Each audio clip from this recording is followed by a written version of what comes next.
अस्सलाम वालेकुम। आज हम फ्रांस की एक और सक्सेस स्टोरी लेके हाजिर होते हैं। हमारा दूसरा वीज़ा जो सितंबर 2025 के लिए लगा है, मिस लाइबा नूर। लाइबा हमारी बहुत ही अच्छी स्टूडेंट है, बहुत ही अच्छी हमारी क्लाइंट है। इनके साथ छोटा सफ़र रहा और बहुत ही खूबसूरत रहा, बड़ी कोऑपरेटिव रही हैं पूरे प्रोसेस के दौरान। तो आज हम लाइबा का इंटरव्यू करते हैं। लाइबा हमारे लिए, हमारी टीम के लिए, जिस बंदे ने उसका वीज़ा अप्लाई किया, उसका एडमिशन अप्लाई किया, जो बंदा उसके साथ राब्ते में रहा, लाइबा उन तमाम टीम मेंबर्स का शुक्रिया अदा करने के लिए स्पेसिफिकली खुद आई हैं और खुद अपने हाथों से लिख के हैंड रिटन नोट्स लेकर आई हैं। छोटे छोटे अपनी फीलिंग्स उन्होंने एक्सप्रेस की हैं, छोटे छोटे गिफ्ट्स लेकर आई हैं हम सब के लिए। बहुत ही अच्छा लगा है। हम लाइबा का इंटरव्यू करते हैं, लाइबा से पूछते हैं उनका कैसा जर्नी रहा।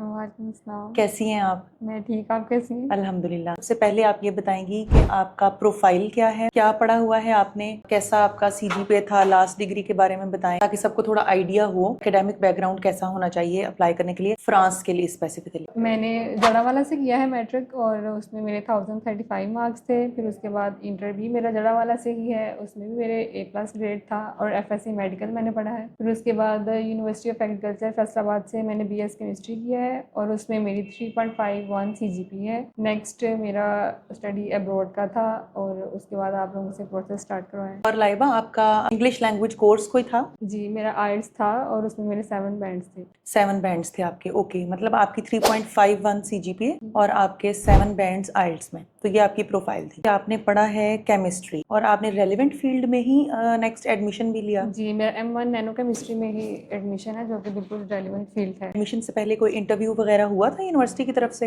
नहीं, इस यूनिवर्सिटी में मेरा नहीं हुआ था। फ्रांस का आपका वीज़ा लगा है, तो आप थोड़ा ये बता दें कि फ्रांस को आपने क्यों कंसीडर किया, कि आपने पहले से इसके बारे में सुन रखा था, किसी और भी कंट्री में अप्लाई किया था या नहीं, ये भी बताइए। फ्रांस को ही क्यों फिर आपने आगे परसू किया? मेरा मतलब मिक्स था, ओनली फ्रांस ऑप्शन नहीं था कि मैं सिर्फ फ्रांस में ही करूँगी, क्योंकि मैं काफ़ी ज़्यादा कंफ्यूज थी। क्वाइट बिगिनर मैं, पूरी फैमिली में कोई वो एक बैकग्राउंड गाइडेंस होती है कि फैमिली में कोई पहले गया होता है, तो फिर आइडिया होता है कि अच्छा आपने इस कंट्री का यही हिसाब है, ये वो। तो मुझे मतलब सारा रिसर्च और सारा ये खुद ही करना था। वो मेरे 2-3 कंट्रीज थी, यूके का भी मैंने देखा, अमेरिका का भी देखा, फिर यूरोप में भी मुझे था। यही मेरे फ्रांस का मुझे अच्छी लगी यूनिवर्सिटीज़ भी, और स्पेसिफिकली फील्ड्स वो थी जो कि डायरेक्टली केमिस्ट्री में थी। केमिस्ट्री की भी आगे काफ़ी ज़्यादा फील्ड होती हैं, ऑर्गेनिक, इनऑर्गेनिक, फिजिकल। तो मुझे उसमें भी फिजिकल केमिस्ट्री में ज़्यादा इंटरेस्ट था। इसी के रिलेटेड कोई जो डायरेक्टली फील्ड हो, तो वही यूनिवर्सिटीज़ आप लोगों ने हमें मुझे करके दी थी सिलेक्ट, तो मैंने वो मुझे ज़्यादा लाइक फीसेबल लगी। मेरा बाकी भी कंट्रीज़ में था एडमिशन, तो यूनिवर्सिटीज़ की रैंकिंग अच्छी थी। दूसरा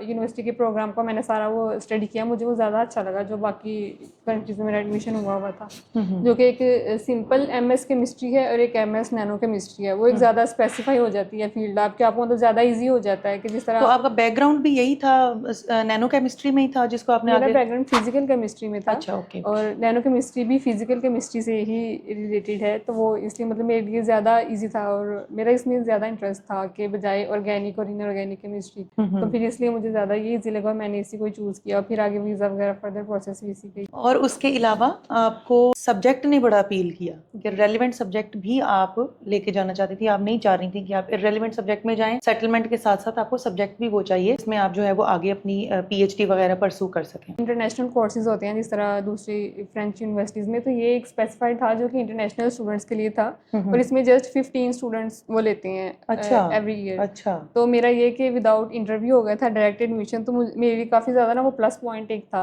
फिर दूसरा ये था कि इसमें जो है आगे नैनो केमिस्ट्री में ही वो लाइक सपोज 15 स्टूडेंट्स हैं, हाँ। तो वो 15 में से 2 से 3 सिलेक्ट करेंगे कि जिनको वो एक फर्दर एक इनका एक और प्रोग्राम है सॉफ्ट नैनो के लिए अपॉर्चुनिटी देते हैं कि जिस तरह मैं सिंपल M1 नैनो केमिस्ट्री करूंगी तो मैं एक इंटर्नशिप करूंगी, एक थीसिस होगा। मैं सॉफ्ट नैनो में करूंगी तो मैं 2 इंटर्नशिप्स करूंगी और 2 ही थीसिस कर सकती हूँ, कि मैं जाते ही इंटर्नशिप भी कर सकती हूँ और जाते ही थीसिस पे मतलब 2 साल में 2 थीसिस कर सकती हूँ। मेरा उसके लिए भी शॉर्ट लिस्ट हो गई थी। मतलब 15 में से उन 3 स्टूडेंट्स में से भी एक आप? एक में थी, तो मेरा वो भी अभी कंटिन्यू है कि मतलब उसके लिए पहले इंटर्नशिप के लिए आपको चाहिए एडमिशन, तो वो भी मेरा प्रोसेस है कि फिर ये एक और मेरे लिए प्लस पॉइंट था। बहुत ही अच्छी बात है कि आप इन टच भी हैं यूनिवर्सिटी के एडमिनिस्ट्रेशन के साथ, जो आपको इतनी सारी अपडेट्स आगे से मिल रही हैं। अब ये बताएं लाइबा कि आपको टॉप 7 कंसल्टेंट्स का कैसे पता चला, आप हमारे पास आई, आपने कैसे हमें फाइंड आउट किया? डेफिनेटली मेरे ख्याल से मोस्टली स्टूडेंट्स को यूट्यूब से ही पता चलता है, तो मुझे भी उधर से पता चला था। इस साइड की वीडियो एक मैंने देखी थी काफ़ी टाइम पहले, उसमें मैंने शायद नोट नहीं किया या पता नहीं एड्रेस था नहीं उस वीडियो में, काफ़ी टाइम अच्छा, पहले की है वो अच्छा। वीडियो। फिर उसके बाद 3-4 महीने बाद मैंने दोबारा एक वीडियो देखी तो उसमें एड्रेस था जो कि फैसलाबाद से ही था, तो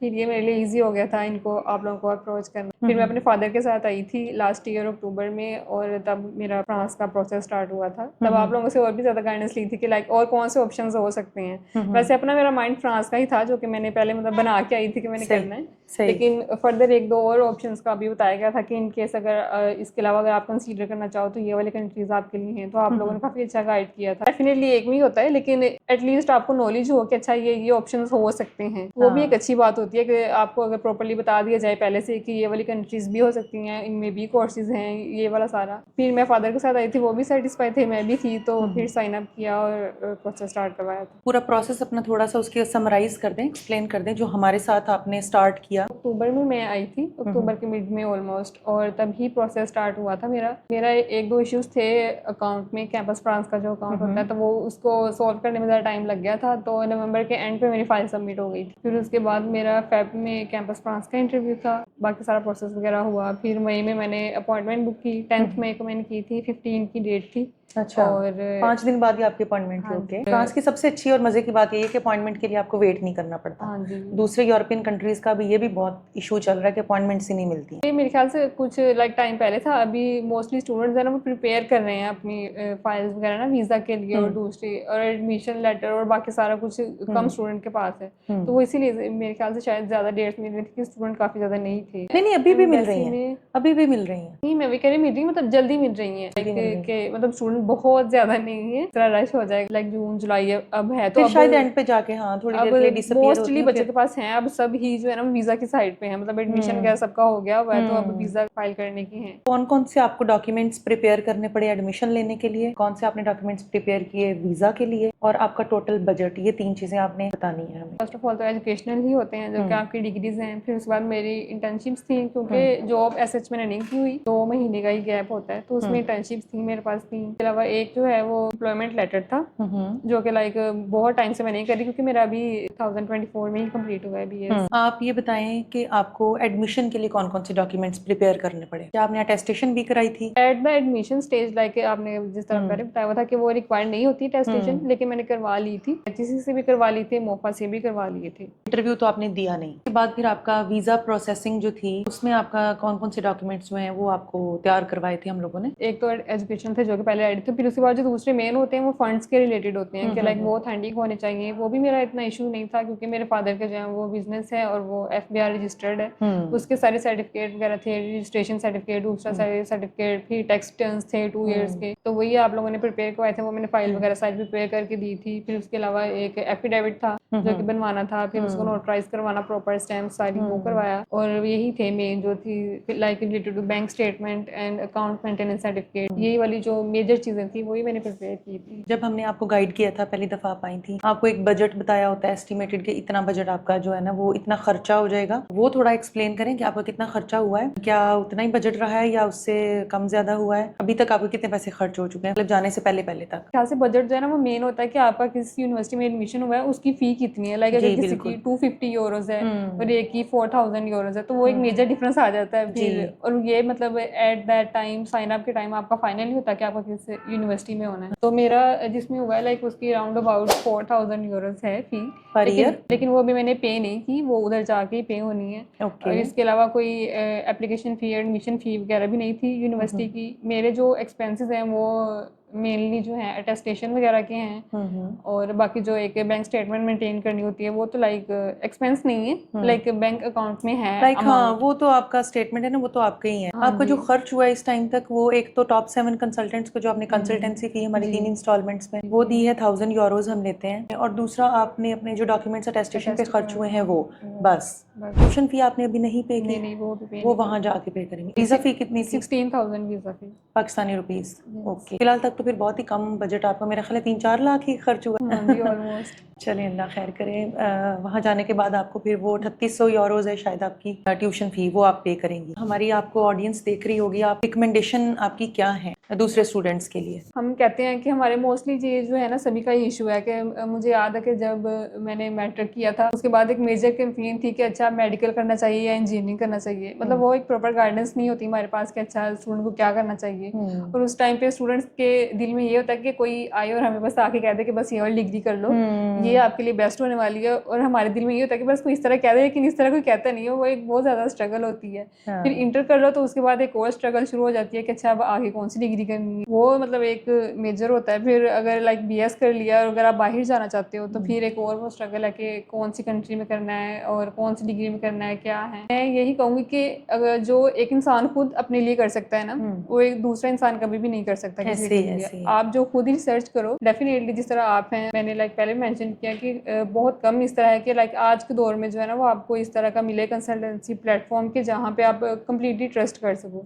आपका अल्हम्दुलिल्लाह ऐसा है and I have many best wishes for you कि अल्लाह पाक आप लोगों को मजीद कामयाब करे। आप लोग लाइक ऑनेस्टी के साथ करते हैं कि आप लोग जो कहते हैं वो आप लोग करते हैं और आप लोग का पूरा जो है ना वो मैनेजमेंट है, हर एक चीज़ जो है वो मैनेजेबल है, डिवाइडेड है, हर एक के टास्क जो है डिवाइडेड है। फिर आपके टीम जो है वो सारे मतलब बहुत अच्छे हैं, बहुत कोऑपरेटिव हैं, बहुत ज़्यादा काइंड हैं कि लाइक आप उनसे कुछ भी पूछो वो कभी भी एक होता है कि अगले बंदे की जो बात से वाइब आ रही होती है आपको कि यार ये मतलब इंटरेस्टिंग नहीं है आपको बताने में कुछ भी, लेकिन वो इस तरह नहीं, वो आपको जितनी बार पूछो वो आपको बताते हैं और बहुत अच्छे से आराम से बताते हैं। हमारी कौन सी एडमिशन ऑफिसर ने आपको डील किया था? मिस बरीना ने किया था। उन्हीं के साथ मेरा मतलब सबसे ज़्यादा इंटरेक्शन उन्हीं के साथ रहा है और वो माशाल्लाह से बहुत अच्छी हैं भी लाइक यंगस्टर ही वो भी, तो मेरी उनके लिए भी बहुत ज़्यादा दुआएं हैं कि अल्लाह पाक उनके भी जो भी ख्वाब हैं वो भी पूरे करें और उन्हें बहुत ज़्यादा कामयाबियाँ दें, आप लोगों को सबको ही दें। हमारी टीम माशाल्लाह बहुत ही ज़्यादा प्रोफेशनल है और हमने मास्टर लेवल के बंदे जो हैं वो रखे हुए हैं, बहुत ज़्यादा ज़हीन है। हमारी टीम में मिस आसिया हैं, मिस बरीरा हैं, मिस फरीहा हैं, मिस सबाहत हैं, अब्दुस्तार हैं, सजाद हैं, मिस हिरा हैं, जिमल हैं जो एडमिशन इंचार्ज हैं। इतनी ज़्यादा सक्सेस स्टोरीज का एक जो है वो अच्छा पहलू ये भी है कि हमारी टीम बहुत अच्छी है। और एक मतलब मैंने मेन चीज़ नोट की कि लाइक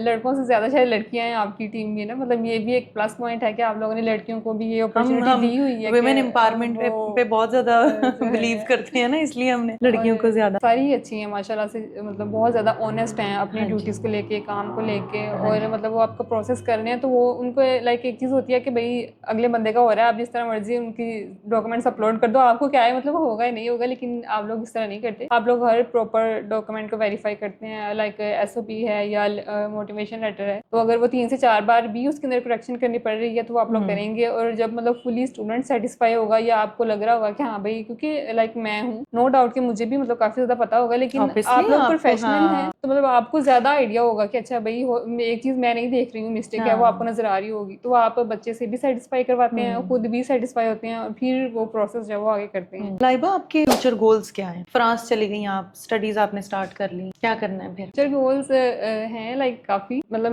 मैंने आपको जिस तरह आपने पहले भी बताया कि बैकग्राउंड में इस तरह का नहीं है कि किसी ने बहुत ज़्यादा किया हो, तो क्योंकि जब आप एक खुद बिगिनर होते हो फिर आपका वो रिस्पॉन्सिबिलिटी भी बड़ी होती है कि अच्छा मतलब अब आप चले गए हो तो फिर वो एक और ज़्यादा हो जाता है। फिर सबको होता है कि अच्छा भाई अभी चली गई है तो क्या करेगी और क्या होगा, तो लड़की होने की वजह से वो ज़्यादा एक हो जाता है। तो बाकी हैं तो काफ़ी ज़्यादा लाइक डेफिनेटली एक तो PhD ही मैं करूँगी, फिर साथ कोई लाइक रिसर्च में या कोई अच्छी जॉब मिल जाती है वो भी। सेटलमेंट तो आपकी अब तय है शेंजन जोन के, आप ऑब्वियसली एक वैसे भी बड़े कंट्री में जा रही हैं, आपको आगे कहीं मूव करने की जरूरत नहीं है, लेकिन आपको जाहिर है बहुत सारी अपॉर्चुनिटीज मिलेंगी। तो सेटलमेंट पाकिस्तान से बस निकलना इशू होता है, उसके बाद आप कनाडा जाएं, ऑस्ट्रेलिया जाएं, US जाएं, वो आपका जो पहले भी दिल करता था खैर US का, तो वो आपका अब इजीली आप जो है ना वो गोल अपना अचीव कर लेंगी इंशाल्लाह। इंशाल्लाह। बहुत अच्छा लगा लाइबा आपसे मिलके, थैंक यू सो मच।